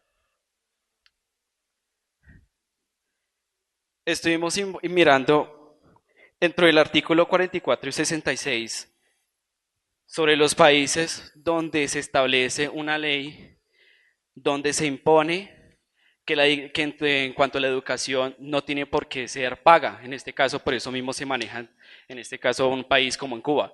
Allá la educación es gratuita para todo el mundo. Bueno, en ese caso, en ese país, ya que dentro de las sociedades siempre se estableció como un derecho frente al ser humano, como un derecho no tanto natural, sino un derecho social que se manejó y se estableció dentro del país. Aquí todavía ha habido ciertos debates en Colombia sobre lo que puede permanecer en cuanto a esta situación de la educación que hay en las universidades públicas, en cuanto a las privadas, los colegios, instituciones, etcétera. Esto es un debate que todavía continúa, pero ya que como todavía no se ha aplicado, se espera que en un futuro se pueda establecer y se maneje de una forma adecuada para que no tenga como ese inconveniente ni esos problemas para la sociedad y para las familias. En este caso, ustedes conocen que hay muchos padres de familia que sufren mucho por pagar matrículas, estar pendiente de los estudiantes, de los niños. Es muy complicado también cuando se trata en cuanto al transporte, padres de familia que viven súper lejos de los colegios, que no tienen los medios como para poderse ayudar y poder manejar este tipo de situación para que ellos puedan solucionarlo. Lo mismo en cuanto al Estado. El Estado debe tener como establecer esta ley que en el artículo, bueno, aquí en el 44 y el 66, donde se habla sobre el tema de cómo podría verse y reflejarse en este país la misma problemática que se ve en cuanto a la educación superior inclusive. Bueno, así nomás. Bueno, muchas gracias. Se toca un tema que es realmente interesante y es la gratuidad de la educación. El grupo debió abordar la normatividad vigente. El artículo 67 de la Constitución Nacional dice lo siguiente, en la parte de educación: la educación será gratuita en las instituciones del Estado, sin perjuicio del cobro de derechos académicos a quienes puedan sufragarlos. ¿Qué pasa entonces? Lo que pasa es que hay una norma constitucional que no se está cumpliendo. Razón por la cual hace falta que el legislador que tiene la competencia permita o desarrolle este artículo constitucional, para lo cual sería prudente y viable adelantar la acción de cumplimiento por el grupo de personas que se crea vulnerada en este derecho. También faltó formular la acción. Hay que complementar esa parte. Muchas gracias. Grupo número 6.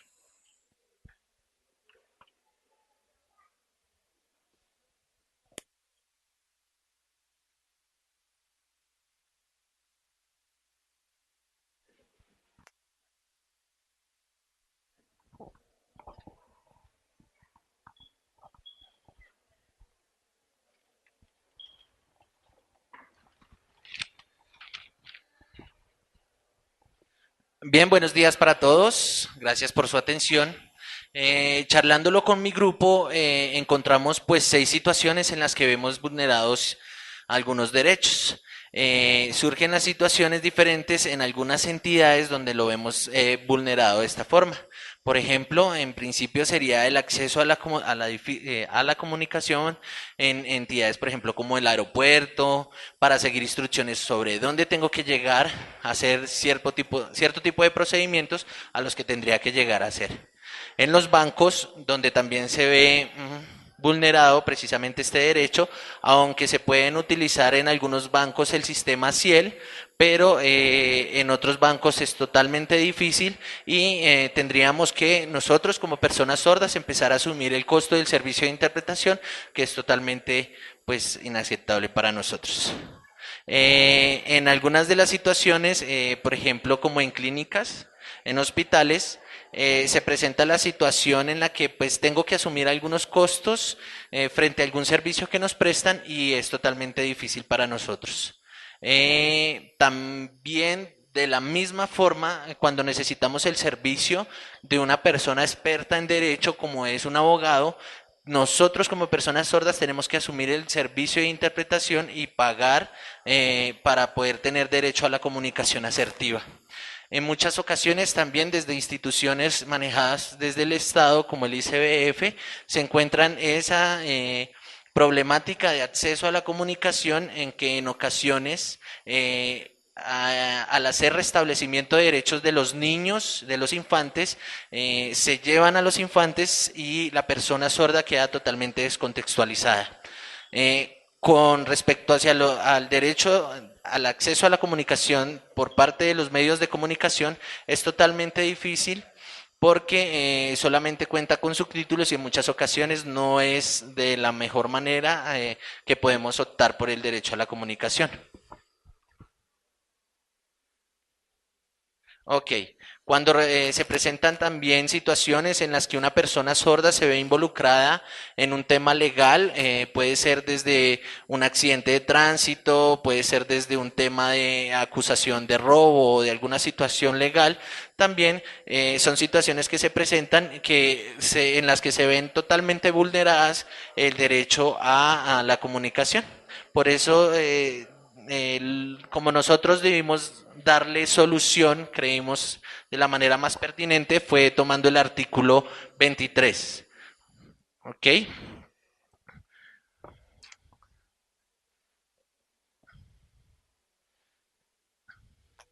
Ok.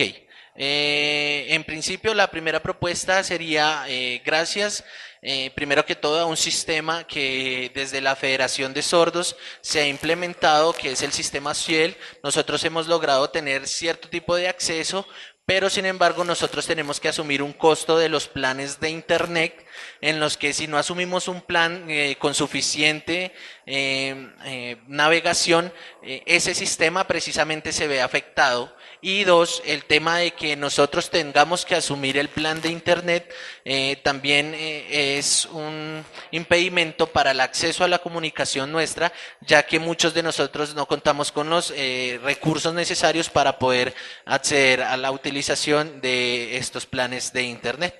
Queremos desde la comunidad sorda empezar como a tener cierta independencia y una tranquilidad para poder contar con buenos servicios de interpretación y que de manera directa, aunque se preste un servicio de interpretación, también es importante saber que sea de manera directa y no a veces mediado por un servicio de interpretación, sino que se pueda prestar el servicio por parte de estas diferentes entidades de manera directa con el usuario sordo para que haya una comunicación mucho más asertiva. Pienso que no tiene que ser tan dependiente el usuario sordo de un servicio de interpretación. Bien, faltaría definir de manera concreta la acción. Aquí hay una problemática que de manera general es la comunicación. La comunicación está dentro de la accesibilidad para las personas diversamente hábiles. Hoy puede considerarse que el tema está suficientemente reglamentado, en especial por la Ley 1618 de 2013, que en su artículo 14 determina de manera taxativa el derecho en entidades públicas, en espacios públicos y en entidades privadas que presten servicios públicos a la comunicación efectiva en igualdad de condiciones. Lo que habría que hacer con las personas que estén afectadas por esta situación es instaurar las acciones de cumplimiento correspondientes para que estas leyes que están allí se cumplan. Es importante mencionar que sobre accesibilidad y comunicaciones ya desde la vigencia de la ley 361 del 97 hay derechos garantizados. Entonces, la situación sería que las poblaciones afectadas instauren las acciones de cumplimiento pertinentes. Muchas gracias. Grupo número 7, por favor. Bueno, nuestro caso es,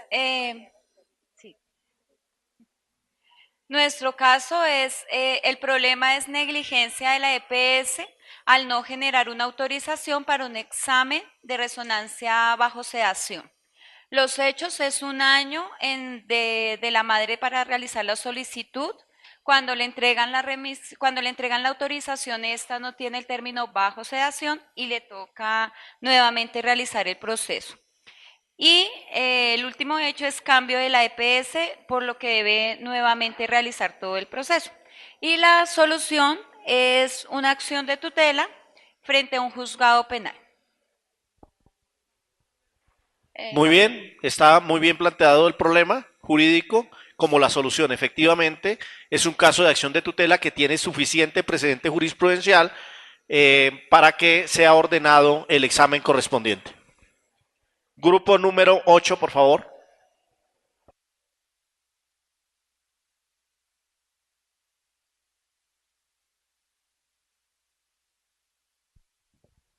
Buenos días. Bueno, nosotros presentamos un caso acerca de un estudiante con discapacidad física e intelectual. Entonces el caso fue que en el colegio pues dijeron que no le brindaban el cupo porque no podía brindarle al estudiante una calidad ni una atención integral de la educación. Entonces encontramos en el caso que fue una exclusión escolar por parte de, acá en este caso, nosotros dijimos que era una institución educativa pública. Y pues la institución dice que por falta de acompañamiento idóneo para garantizar la atención educativa. La prueba fue el estudiante desescolarizado y también pues la historia clínica en cuanto dijeran que qué tipo de apoyo necesitaba el estudiante. Entonces ya la petición sería la familia colocar un derecho de petición tanto a la Secretaría de Educación como a la EPS. Y ahí para garantizar el derecho a la educación y a la salud con calidad. Y también, pues, si no se responde a esta, una opción de tutela en caso de ser respondido, de no ser respondido el derecho de petición.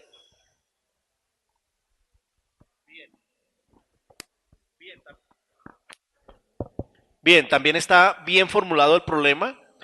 En cuanto a la acción, tratándose de una violación evidente y que se requiere una solución inmediata, en realidad, como la petición no es un requisito de procedibilidad para la acción de tutela, lo que se debiera instaurar es una acción de tutela en protección al derecho a la educación, dado que se generaría para esa persona un perjuicio irremediable.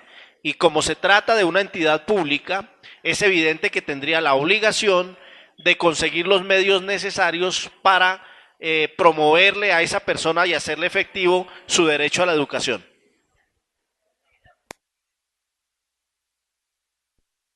Grupo 9, por favor.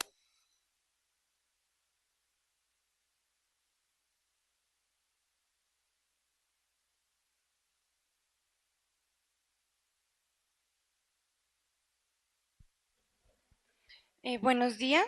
Nuestro caso se relaciona en no brindarle una educación de calidad a un estudiante en condición de discapacidad. Entonces, primero vamos a hacer la lectura del caso. Juan Felipe Pedraza pertenece al Colegio Anselmo, presenta discapacidad cognitiva asociada a una discapacidad sensorial y requiere de un acompañamiento personalizado en el que en el colegio hay una docente de apoyo que tiene a cargo 120 estudiantes, por lo cual la institución realizó una solicitud a la Secretaría de Educación de un mediador y han pasado ya 3 años en el que pues no se ha dado respuesta ante esta problemática. Entonces las acciones que continúan las presenta el compañero. Bueno, pues vemos que en este estudio de caso hay unas fallas muy particulares. Es que pues ya pasaron 3 años y no podemos recurrir a un derecho de petición. Y pues no solo es del colegio, sino también es un caso muy particular que es de Juan Felipe, que es el que debería apelar al recurso. Entonces en este caso es la familia la que debe hacer todo el proceso. ¿Qué vemos? Secretaría de Educación no responde, entonces pues ellos van directamente a un juez de garantías, donde el juez de garantías debe responder a la necesidad de Juan. Entonces él debe primero pues ser garante desde el artículo de la ley 115, mirar cuáles son los artículos, mirar cuáles son las fallas, de ahí pues expide cuáles son lo que debe responder Secretaría de Educación. Secretaría de Educación pues debe hacer un seguimiento del caso y debe hacer como mirar cuáles son las necesidades para así responder a lo que necesita el estudiante. Sin embargo, pues nosotros pensamos que también deben haber más acciones. ¿Cuáles acciones proponemos?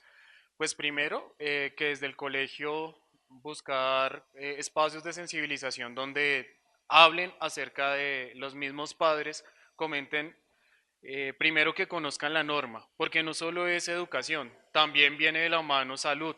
Salud pues tiene que cumplir también con unos derechos, con unas garantías, entonces sí es necesario que el colegio pues brinde unas como capacitación o sensibilización para que ellos sepan qué deben hacer, que conozcan pues primero que acá tenemos una casa de participación, a dónde debemos ir si vamos a colocar un derecho de petición, a dónde vamos a ir si hay un derecho de tutela, y que realmente pues se hagan valer todas las, digamos, las garantías que ellos tienen. Gracias. Bien, gracias a ustedes. En este tema hay una reflexión muy importante que hacer. Hay una necesidad probada que es el mediador. De inicio, la normatividad garantiza para las personas diversamente hábiles que en esa educación tengan ese acompañamiento, para lo cual tendría que adelantarse una acción de cumplimiento. Pero hay que tener presente que la acción más efectiva para estos casos, por tratarse de violación inmediata de derechos, es la acción de tutela. Sin embargo, tengan presente una cosa, y es que la acción de tutela debe ser oportuna. La inmediatez de la acción de tutela significa que es inmediata la protección que se busca. Aquí han transcurrido ya 3 años. Eso puede relativizarse cuando se acuda al juez. ¿Por qué razón? Por las condiciones de la persona, pero tengan siempre presente que la acción de tutela busca protección inmediata. Cuando se presente un caso o se les presente un caso de estos, no esperen el tiempo, simplemente interpongan la acción porque la violación del derecho es inmediata. Gracias, grupo número 10, que es el último tal vez. 2. Ok. Grupo número 10.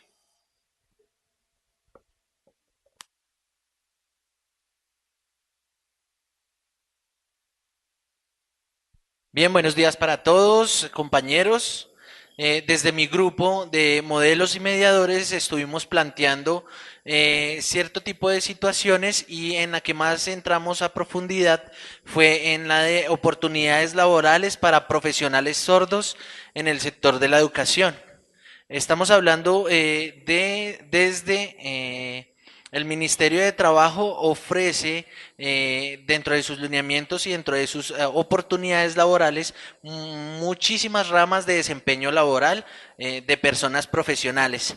Sin embargo, en cierta ocasión, cuando llevé mi hoja de vida para poder acceder a un tipo de trabajo desde el ministerio, sentí un poco de exclusión frente a la condición que yo tenía de persona sorda. Sin embargo, por eso vi vulnerados mis derechos, porque no hay igualdad de derechos ni oportunidades laborales para personas profesionales sordas que, a pesar de ser profesionales, no les brindan las oportunidades necesarias para poderse desempeñar de una manera tanto igual como equitativa para ellos. Entonces, la acción que tomamos fue hacer un derecho de petición en el cual solicitábamos, ¿qué sucedió?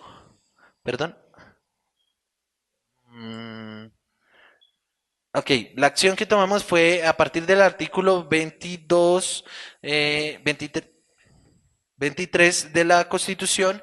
Empezamos un derecho de acción de petición en el cual solicitamos el por qué.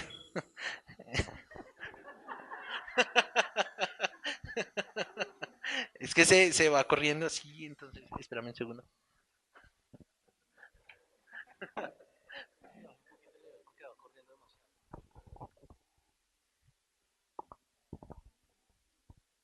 Ok, entonces voy a hacer un esfuerzo. Esfuerzo del intérprete, el que tiene que hacer. Bueno, otra vez, entonces me devuelvo un poco respecto al artículo que nosotros retomamos para hacer el debido proceso. Entonces nos dirigimos a hacer un derecho de petición frente al Ministerio de Trabajo y los derechos ciudadanos que se podían estar vulnerando en este momento y la igualdad de oportunidades que debe tener una persona profesional sorda frente a una persona profesional oyente.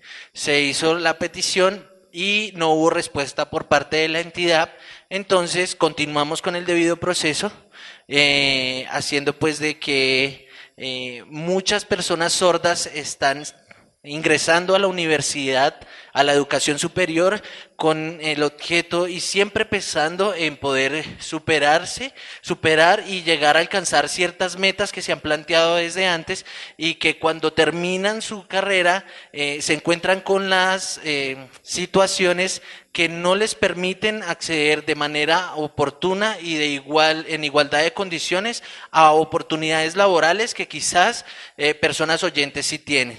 Sin embargo, como no hubo respuesta por parte de la entidad, se instaló una acción de tutela llevada hasta un juez que nos permitiera y nos diera respuesta frente a los derechos que se estaban vulnerando en este momento y las diferentes entidades que estaban solicitando un perfil profesional en el cual la persona sorda era igualmente idónea que cualquier persona oyente y que de igual forma la formación académica a las que están accediendo las personas oyentes y las personas sordas tienen que estar en igualdad de condiciones y el perfil profesional también. Entonces, por eso es que se instaura esa acción de tutela. Excelente, muy bien planteado el problema jurídico. Y en cuanto a la acción, mire, tengamos presente esto. La petición busca el acceso a la autoridad, especialmente administrativa. La acción de tutela es la acción judicial para compeler o solucionar la violación de un derecho o la amenaza de un derecho fundamental. En este caso, que se violó el derecho al trabajo, no debemos esperar a interponer una petición porque no es requisito de procedibilidad de la acción de tutela. Hay una vulneración al trabajo evidente. Con las pruebas suficientes podemos acudir a un juez para que de manera inmediata se proteja el derecho al trabajo. Entonces, la acción idónea, eficaz, sería la acción de tutela. Muchas gracias. ¿Hay otro grupo? Bueno, muy amables ustedes por su atención. Espero que esta charla haya sido suficientemente interpretativa para ustedes y que hayamos aprendido algo que es de lo que se trata realmente estos ejercicios. Por mínimo que sea, que hayamos ampliado nuestro universo y nuestro conocimiento. Al doctor Ramón, muchas gracias por su apoyo. A ustedes muchas gracias y espero haberles aportado algo en este diplomado. Muchas gracias y que estén muy bien.